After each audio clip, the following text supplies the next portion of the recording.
আসসালামু আলাইকুম। হে এভরিওয়ান, কি অবস্থা সবার, কেমন আছেন? আশা করি ভালো আছেন। আল্লাহর রহমতে আমিও ভালো আছি।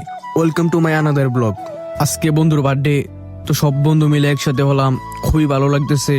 তাই ভাবলাম আপনাদের মাঝে শেয়ার করি। কেক টেক সবকিছু রেডি করে ফেলছে, এবার কাটার পালা। তো বন্ধুর এবার সামনে আনলাম। হ্যাপি বার্থডে বন্ধু রুবেল, দোয়া ভালোবাসা রইলো। দোয়া করি সবসময় ভালো থাকিস।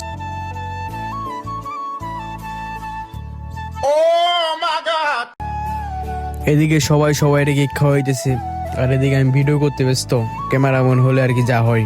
এদিকে আমার পালাই শিখেছে, এবার আমি কেক খাওয়াই দিয়েছিলাম, বন্ধুদেরকেও খাওয়াই দিয়েছিলাম। কারা কেজি কেটা খাইবো। তারপর কেক টেক কাটা শেষ, তারপর সব বন্ধুরা মিলে দৌড়ে ওরে পুষ্কনির মধ্যে ফালাই দিয়েছিলাম। একটু একটু মজা করতেছিলাম ওর সাথে। তারপর পানির মধ্যে ফালাই ওরে কুতকানা চুবাইলাম। বন্ধুর বার্থডে একটু মজা করতেই হবে। আর আমার এই ছোট্ট ব্লগটি কেমন লাগছে অবশ্যই কমেন্টে জানাবেন। আর নতুন কোনো ব্লগে দেখা হবে। আল্লাহ হাফেজ।